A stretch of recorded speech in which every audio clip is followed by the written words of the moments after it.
नमस्कार, मैं हूं शादाब। बंसल न्यूज की खास पेशकश में आपका स्वागत है। मॉनसून की आमद का वक्त कब का बीत चुका है, लेकिन अब तक बरसना तो दूर, मॉनसून ने ठंडी फुहारों की झलक तक नहीं दिखाई है।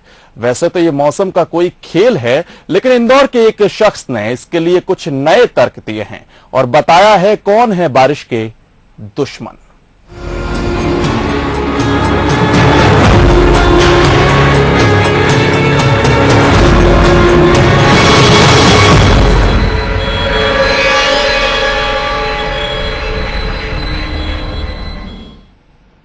जी हां, इंदौर के एक शख्स का दावा है कि बदरा को बरसने से रोका जा रहा है। जो मेघ बांधे नहीं बनते, किसी सरहद से नहीं रुकते, उन्हें रोकने का मादा रखता है कोई है जिसके एक इशारे पर रुक जाती है मेघों की रफ्तार। क्या बादलों पर चलता है किसी का जोर?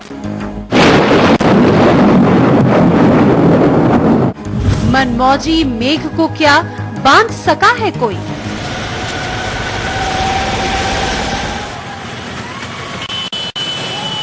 जो बदरा किसी के बस में नहीं, जिनके वेग पर नहीं चलता किसी का जोर,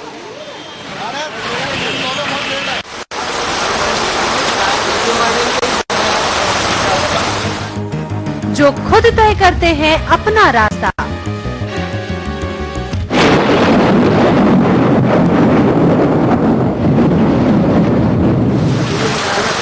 जिसे रोक पाना किसी मजबूत दीवार के बस की भी बात नहीं।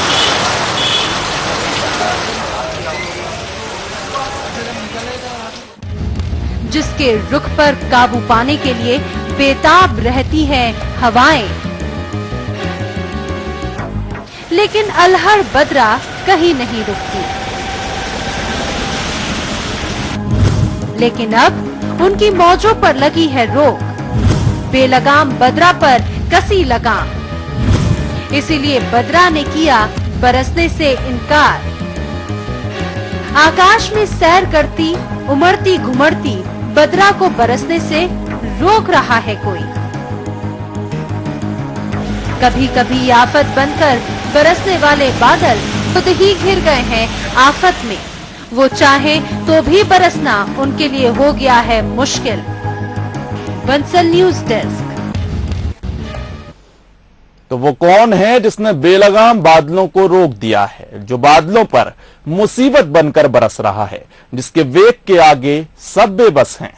किसने की है उसे थामने की हिमाकत? ये इंसानों के बस की बात नहीं। ताकतवर मेघों को रोक पाना नामुमकिन है, लेकिन मेघों के लिए भी ये आफत छोटी मोटी नहीं है।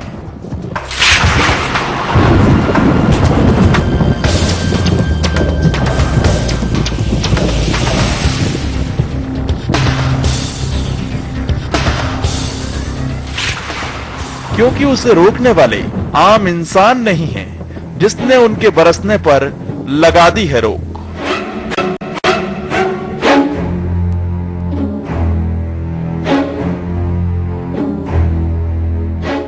उसे रोकने वाली हैं दूसरे जहां की ताकतें, वो आत्माएं जो इस दुनिया में भटक रही हैं, मुक्ति की बात जो रही हैं। वही आत्माएं रोक रही हैं बादलों को।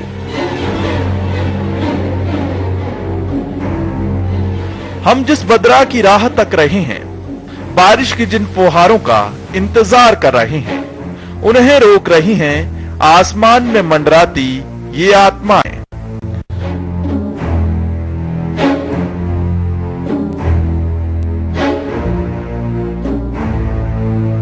वो अतृप्त आत्माएं जो मुक्ति के लिए दर दर भटक रही हैं, वो बन गई हैं दीवार धरती और बादल के बीच। बारिश की फुहारों पर, मूसलाधार बारिश पर जिन्होंने लगा दी है रोक। वसीम अहमद, बंसल न्यूज, इंदौर। तो कुछ ऐसी भटकती आत्माएं हैं जो बदराओं को रोक रही हैं, लेकिन ऐसा हम नहीं कह रहे। ये उस चिट्ठी में लिखा है जो हाल ही में इंदौर कलेक्टर की जनसुनवाई में पहुंची, जिसमें बारिश ना होने के ऐसे ऐसे तर्क दिए गए जिसे पढ़कर प्रशासनिक अमला भी सकते में है। आकाशीय बिजली, इंद्रधनुष, कोहरा, पाला गिरना, ठंड, वर्षा और बादल फटने की घटनाएं, ये सब कार्रवाई इंसानों की आत्मा के द्वारा होती है। इंसान मरता है, आत्मा नहीं मरती। आसमान तारे भी मनुष्य की आत्माएं हैं। ओले गिरना भी मनुष्य की आत्माओं के द्वारा होता है। श्रीमान जी, निवेदन है कि मेरे द्वारा ये खोज की गई है और इसकी जानकारी इंदौर कलेक्टर आकाश त्रिपाठी, कृषि मंत्रालय और नागरिक व उड्डयन मंत्री को जानकारी दी गई है। कृषक जन भागीदारी द्वारा पाले को हमेशा के लिए नष्ट कर सकते हैं। ये उस चिट्ठी का हिस्सा है जो इंदौर कलेक्टर की जनसुनवाई में पहुंची। चिट्ठी लिखने वाले हैं इंदौर के ही सुदामा नगर निवासी रामचंद्र लाभंते, जिन्होंने ये दावा किया कि बारिश नहीं होने की वजह है आत्माओं की मौजूदगी। ये पत्र उन्होंने कलेक्टर की जनसुनवाई में भेजा है, जिसमें रामचंद्र ने एक आध ही दावा नहीं किया, बल्कि बहुत बड़ी बड़ी खोज करने का जिक्र भी किया है। उनकी इस रोचक चिट्ठी की हर पंक्ति चौंकाती है। खोज का हर दावा एक दूसरी ही दुनिया में पहुंचा देता है, लेकिन इतने पर भी चिट्ठी खत्म नहीं होती।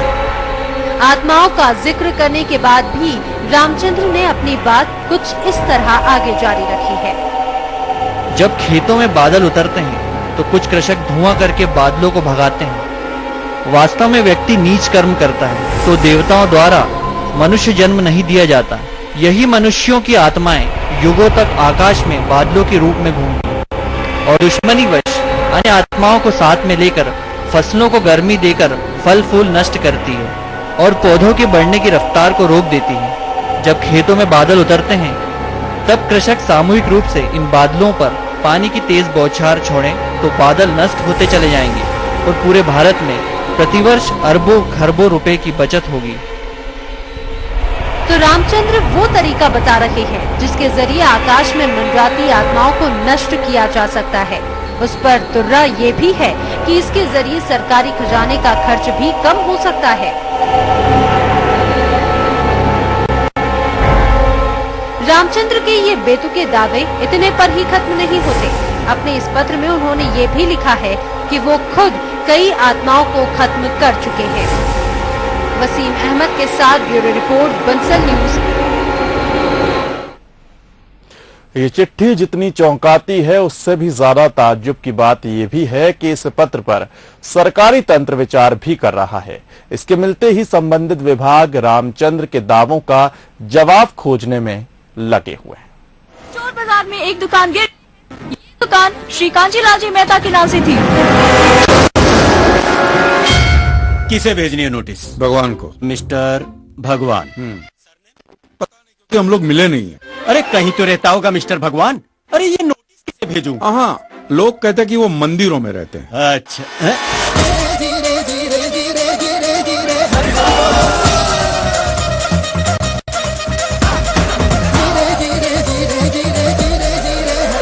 आपका झगड़ा भगवान से है ना, तो भगवान से पैसे मांग लीजिए ना। घर में जब कभी भी बिजली का प्रॉब्लम होगा तो आप रिलायंस के ऑफिस में ही फोन करेंगे ना, सीधे अनिल अंबानी को तो नहीं बुलाएंगे ना। कुछ यही हाल इंदौर के कृषि विभाग का भी है। एक चिट्ठी जिसमें आत्माओं का जिक्र है जो बारिश नहीं होने दे रही। ऐसा पत्र कलेक्टर की जनसुनवाई में आने के बाद मार्क होकर कृषि विभाग भी जा पहुंचा। फर्क सिर्फ इतना है कि फिल्म में भगवान को चुनौती दी जाती है और सरकारी तंत्र उस चिट्ठी में उलझ कर रह जाता है। किसे भेजनी है नोटिस? भगवान को। मिस्टर भगवान। सरनेम? पता नहीं क्योंकि हम लोग मिले नहीं है। अरे कहीं तो रहता होगा मिस्टर भगवान। अरे ये नोटिस किसे भेजूं? हाँ, लोग कहते हैं कि वो मंदिरों में रहते हैं। अच्छा है?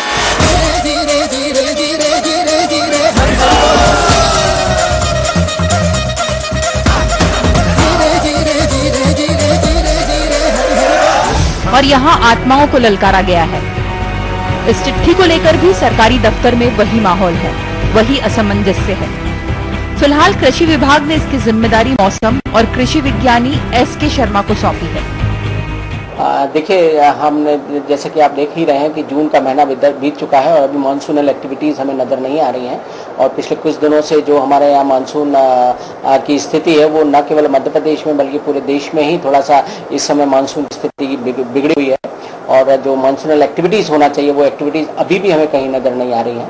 तो अभी भी यदि अपन बात करते हैं, जैसा कि हमारा वेस्टर्न मध्य प्रदेश है, यहाँ भी अभी हीट वेव्स प्रिवेल करने की संभावना है। जिस तरीके से अभी गर्म हवाएं चल रही हैं और तापमान औसत से लगभग 2 से 5 डिग्री सेल्सियस ज़्यादा चल रहा है डिफरेंट प्लेसेस पे, तो उस हिसाब से अभी भी आने वाले 3-4 दिनों तक यही स्थिति बनी रहने की संभावनाएं व्यक्त की जा रही हैं। शर्मा के साथ आप और भी कुछ लोग इस बेतुकी चिट्ठी का जवाब ढूंढ रहे हैं।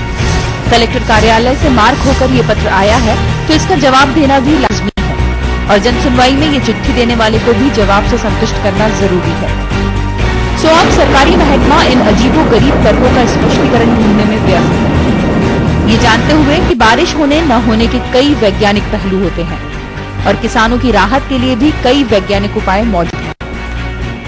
देखिए, हमारे यहाँ की जो प्रमुख फसल है मध्य प्रदेश की वो सोयाबीन की फसल मुख्य रूप से है और इसका जो सही समय होता है बुआई का वो अपन ये कहते हैं कि लास्ट वीक ऑफ जून तक माना जाता है। तो उसमें हम ऑलरेडी लेट हो चुके हैं और अब ये लग रहा है कि जुलाई के फर्स्ट वीक के आसपास कहीं यदि मानसूनी रेंज आती हैं तभी हमें बुआई की संभावनाएं बनेगी। तो इस समय हमारे किसान भाइयों को विशेष रूप से ध्यान रखना चाहिए कि अर्ली वेराइटीज़ हैं जो सोयाबीन की, जो कि जल्दी कम अवधि में पक जाती हैं, जैसे कि 95-60 है, उसका उपयोग करें और उससे बुवाई करें। बीज की उपलब्धता का ध्यान रखें, बीज की अंकुरण क्षमता को देखकर बुवाई करें।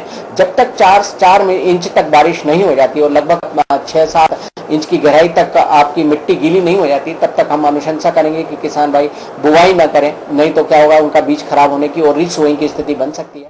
सब कुछ सोच चुका सरकारी महकमा अब तक ये तय नहीं कर सका है कि इस चिट्ठी का क्या जवाब दिया जाए, क्योंकि तथ्यों को नकार पाना भी आसान नहीं है और उन्हें स्वीकार करना उससे भी ज्यादा मुश्किल। ऐसे में विभाग परेशान है कि इस चिट्ठी का क्या जवाब दिया जाए। वसीम अहमद के साथ bureau report, Bansal news, Indore. तो निश्चित तौर पर जब जन सुनवाई का सिलसिला शुरू किया गया तब किसी ने नहीं सोचा होगा कि एक दिन ऐसा पत्र आएगा, चिट्ठी आएगी, खत आएगी जिसमें लिखा होगा कि मेघों के वेग को किसी ने रोक दिया है और ये कौन है, ये हैं भटकती हुई आत्माएं। हमारे सहयोगी वसीम अहमद हमारे साथ इंदौर से सीधे जुड़ रहे हैं। वसीम, क्या कुछ मजमून है इस चिट्ठी का और आखिर किस खोजबीन में जुटा हुआ है सरकारी महकमा?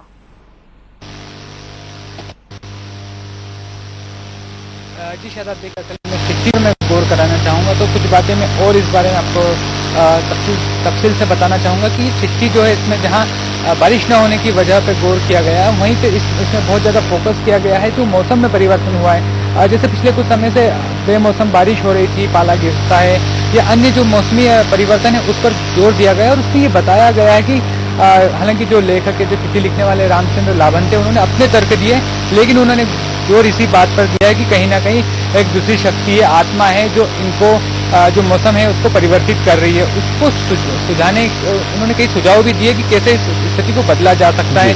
कई लोगों के इसमें हस्ताक्षर भी है जो ये कह रहे हैं कि हाँ उन्होंने इस तरह की घटनाओं को देखा है। लेकिन बड़ा सवाल ये उठता है शादाब कि आखिर इस तरह के तर्क सामने रखने की जरूरत क्यों पड़ी, आखिर क्यों प्रशासन के पास ये चिट्ठी पहुंचाई गई। तो कहीं ना कहीं समझ में आता है कि जिस तरह मानसून की बेरुखी है, कहीं ना कहीं जो जिस तरह से लेट हुआ है मानसून, लोग त्रस्त है, गर्मी से लोग इंतजार में है कि कब बारिश हो।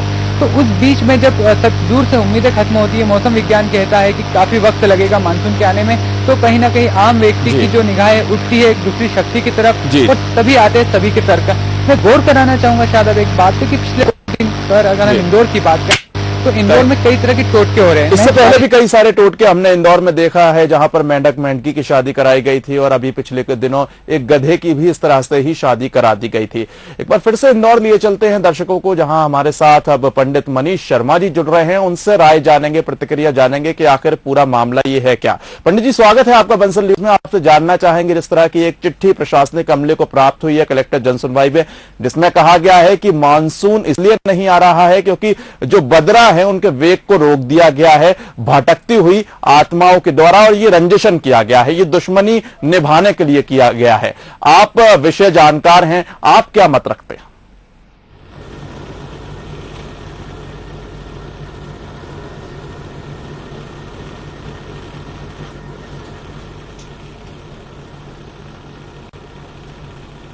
ये बिल्कुल सरासर गलत बात है। हिंदू धर्म जो है वो वेद आधारित धर्म है। 4 वेद हैं और उन वेदों के 6 अंग हैं। उनमें से एक अंग ज्योतिष कहलाता है। जी। ज्योतिष के अनुसार इस वर्ष जो समय का वास है वो एक वैश्य के घर में है और रोहिणी का वास संधि में है। अतः और राजा चंद्रमा है, अतः चंद्रमा जैसे घटता और बढ़ता है उसी प्रकार से जो बारिश जो है खंड वृष्टि का योग है। खंड वृष्टि का मतलब होता है कि कहीं कहीं वर्षा होगी और कहीं कहीं नहीं होगी। जी। रही बात आत्माओं की, तो जिन्होंने भी पत्र लिखा है वो इस बात से बहुत ज्यादा अनभिज्ञ हैं कि आत्माएं जो होती है वो 3 दिन और 3 महीने के अंदर पुनर्जन्म प्राप्त कर लेती हैं। जी। और वर्षा से बारिश का आत्माओं से कहीं तक कोई संबंध नहीं। ये केवल उनके मन का भ्रम है, क्योंकि गीता में साफ लिखा है कि मांसानी जीर्णानी यथा विहाय नवानी ग्रहाणी नरोपराणी तथा शरीराणी विहाय नयानी संयाति नयानी देही। कि जिस प्रकार कपड़े पुराने हो जाते हैं तो मनुष्य नए कपड़े धारण करता है, जी। उसी प्रकार आत्मा शरीर पुराने हो जाने पे नए शरीर धारण कर लेती है और गरुड़ पुराण के अनुसार वो विभिन्न लोकों में यात्रा करती हुई अंत में पुनर्जन्म लेती है। जी। उपनिषद के अनुसार, कठोपनिषद के अनुसार 3 दिन से 3 महीने के बीच में आत्मा पुनर्जन्म लेती है और जब वो जन्म लेने के पूर्व की अवस्था में होती है तो वो दुर्बल होती है। वो किसी भी प्रकार का प्राकृतिक या किसी भी मनुष्य को हानि पहुंचाने की अवस्था में नहीं रहती। जी। तो ये जो पत्र आया है जी। ये पत्र बिल्कुल बेबुनियाद है, एक सनसनी पहुंचाने का तरीका है। जी। क्योंकि भारत जो है सदा से वेदों को मानता है जी। और वेदों का एक अंग है ज्योतिष, जो कि बड़ा साइंटिफिक और बड़ा ही तर्कवादी का विषय है जी। जिसमें कारण का हमेशा ज्ञात रहता है। तो इस वर्ष जो है कई मानसून के पहले कई महान ज्योतिषियों ने जी भविष्यवाणी कर रखी थी कि इस साल जो मानसून आएगा वो खंड वृष्टि में आएगा। जी। खंड वृष्टि का मतलब है कि पूरब में वर्षा होगी, साउथ में वर्षा होगी जी। और नॉर्थ में वर्षा कम होगी, जो कंपैरेटिवली होनी चाहिए। जी। मनीष जी, एक बात और कही गई है इस चिट्ठी में, जिसमें कहा गया है जो भटकती हुई आत्माएं होती हैं जो परलोक तक नहीं पहुंच पाती वो बादल बन जाती हैं और ऐसी ही कुछ और आत्माओं को लेकर किसानों की खेतों पर उतर जाती हैं। और इसे रोकने के लिए एक तरीका भी बताया गया है कि अगर सारे किसान मिलकर इन पर बौछारें करते हैं तो ऐसे में ये नुकसान नहीं पहुंचा पाएंगी। इस बात से आप कोई इत्तेफाक रखते हैं?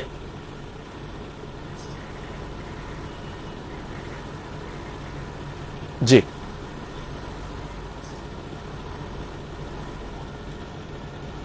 ये बिल्कुल गलत है। ये केवल अंधविश्वास है। जैसे मेरा कथन है कि आत्माएं अगर जब शरीर छोड़ देती हैं तो वो 3 दिन से 3 महीने के अंदर अंदर नया शरीर खोज लेती हैं, नया गर्भ खोज लेती हैं। और जब वो इंतजार कर रही होती है, प्रतीक्षारत रहती हैं, तो किसी भी प्रकार की हानि पहुंचाने की अवस्था में नहीं रहती है। ये केवल एक सनसनी पहुंचाने का तरीका है। जिस व्यक्ति ने भी ये पत्र लिखा है शायद उन्हें बहुत सारी चीजों का ज्ञान नहीं, बहुत सारी चीजों का उन्हें ज्ञान नहीं रखा होगा और सनसनी फैलाने के लिए इस तरह की चिट्ठी लिखी गई। आप हमारे साथ बने रहे पंडित जी। हमारे साथ इस वक्त राम श्रीवास्तव जी जुड़ चुके हैं। आप वैज्ञानिक हैं। राम श्रीवास्तव जी, स्वागत है बंसल न्यूज में। आपसे जानना चाहेंगे, एक अजीबो गरीब किस्म की एक चिट्ठी मिली है इंदौर जिला प्रशासन को कलेक्टर जनसुनवाई में, जिसमें कहा गया है मानसून नहीं आ रहा क्योंकि इसे किसी ने रोक रखा है और जिन्होंने रोक रखा है वो है भटकती हुई आत्माएं। और इसमें साथ में ये भी कहा गया है कि कलेक्टर ऑफिस से ये आगे नोट कर दी गई है, आगे भेज दी गई है चिट्ठी कृषि और मौसम विभाग को। आप कितना इत्तेफाक रखते हैं इस तरह की चिट्ठी से और क्या कुछ किया जा रहा है इस चिट्ठी का? क्या वाकई नोट तैयार किए जा रहे हैं जो जिला कलेक्टर को भेजे जाएंगे? इसमें तो कोई तथ्य नजर नहीं आता है। इस तरह की कोई भटकती हुई आत्मा नहीं है जिनमें इतनी ताकत हो बादलों को रोक दे। जी। ये तो एक सामान्य प्रक्रिया है जी, क्योंकि प्रशांत महासागर के दक्षिणी हिस्से में जी कभी कभी ऐसा होता है कि जब पूर्वी तरफ का पानी ज्यादा गर्म हो जाता है, प्रशांत महासागर का पश्चिमी पानी जो है थोड़ा कम गर्म होता है, उस समय ये जिसको अपनी ट्रेड विंड जिनको कहा जाता है, जिससे मानसून होता है, ये हवाएं भटक जाती हैं और इस समय जो है इस क्रिया को अल नीनो कहा जाता है। बिल्कुल। और अल नीनो जब भी आता है तब ये पाया गया है कि हमेशा महाद्वीपों के पश्चिमी इलाके में बारिश गड़बड़ा जाती है। लेकिन इस बार किस्मत से एक चीज अच्छी है कि अल नीनो तो है, पर साथ में सूर्य के जो विस्फोट हो रहे हैं वो 24 नंबर का जो एक सोलर मैक्सिमा है वो सक्रिय है। इस कारण अल नीनो का प्रभाव कम हो गया है, बारिश देर से आ गई है, शिफ्ट हो गई है, पर इसका मतलब ये नहीं है कि बारिश नहीं होगी। बारिश बादलों को किसी ने रोका है, कोई पूजा मूजा करने से, आत्माओं के भटकने से बारिश पर कोई प्रभाव नहीं होता है। ये भ्रांति है, ये अंधविश्वास है, इसका अपने को पुरजोर विरोध करना चाहिए, क्योंकि हमारी भारत की जनता इतनी भोली भाली है कि अनिष्ट की आशंका में वो हर गलत चीज को भी अंगीकार कर लेती है, जिसको कि हमें रोकना चाहिए। भटकती हुई आत्मा नाम की कोई चीज होती नहीं है। आत्माओं को धार्मिक ग्रंथों में ही रहने दें तो ज्यादा अच्छा है, विज्ञान में उसका मेल ना कराएं। और सबसे अच्छी चीज तो ये है कि ये सिर्फ एक शिफ्ट ऑफ मानसून हो गया है। शिफ्ट का मतलब ये होता है लेट हुआ है, एक समय के बाद वो आएगा। अभी दूसरे सप्ताह जुलाई में भरपूर बरसात होगी। अभी बंगाल की खाड़ी में अच्छी बरसात के बादल उड़ चुके हैं और दक्षिण प्रशांत महासागर में से भी, दक्षिण हिंद महासागर से भी बादलों का सृजन हो चुका है और वो धीरे धीरे उत्तर भारत में आ रहा है। बम्बई में भी बारिश हो रही है, दिल्ली में भी हो रही है और धीरे धीरे मध्य प्रदेश में प्रवेश कर रहा है। 12 जुलाई तक तड़ातड़ पानी गिर जाएगा, आपको कोई चिंता नहीं करना चाहिए। जितनी भटकती हुई आत्मा हो उनको समेटकर आप अपने ध्यान में रख लीजिए, उनको विज्ञान से मत जोड़िए। जी, लेकिन जब इस तरह की चिट्ठी प्रशासनिक अमला कृषि और मौसम विभाग को आगे फॉरवर्ड कर देता है, तो ऐसे में क्या माना जाए, इस पर आप कुछ कहना चाहेंगे? देखिए, ये शासकीय व्यवस्था का एक सबसे बड़ा दुर्गुण है कि जब कभी भी कोई चिट्ठी आती है तो उसको पूरा पढ़ा भी नहीं जाता है और उसको आगे अग्रेसित कर दिया जाता है और ऊपर का अधिकारी उसको और अग्रेसित कर जाएगा। हमारे अधिकारियों में इस समय जिम्मेदारी लेने क्षमता है ही नहीं, वो उस विवेक शून्य है लगभग। उनको तो सिर्फ चिट्ठी पर नोटशीट बनाकर आगे बढ़ाने में ही आया जाता। विवेक का उपयोग अगर करते होते तो सबसे पहले तो यही रोक लेना चाहिए। भटकती हुई आत्मा कौन सी होती है भैया, बताओ जरा तुम। इसका प्रूफ क्या है? यानी जब चिट्ठी को ऐसे फॉरवर्ड किया गया है तो ये गलत है, प्रशासनिक कार्रवाई पर भी कहीं ना कहीं सवाल उठते हैं। बहुत बहुत शुक्रिया पंडित राम श्रीवास्तव जी, आपका बहुत बहुत शुक्रिया। पंडित मनीष शर्मा जी हमारे साथ लगातार जुड़े हो। पंडित जी, आपसे जानना चाहेंगे बेहद कम शब्दों में, जैसा कि बताया जा रहा है कि आप भी मान रहे हैं कि जो भटकती हुई आत्माएं हैं वो 3 से 3 महीने तक, 3 दिन से 3 महीने तक अपने आप गायब हो जाती हैं। हम ये जानना चाहेंगे, इंदौर की ही बात की जाए तो इससे पहले कई तरह के टोटके यहां हो चुके हैं। आप इससे इत्तेफाक रखते हैं कि इस तरह के टोटके किए जाने चाहिए मानसून को लेकर, या फिर मानसून जैसा कि वैज्ञानिक साहब बता रहे थे कि मानसून आना है, थोड़ी देर हुई है, वो वैज्ञानिक प्रक्रिया है, लेकिन 12 जुलाई तक आ जाएगा। आपका भी कोई अनुमान है बेहद कम शब्दों में? प्राप्त कर लेती हैं जी।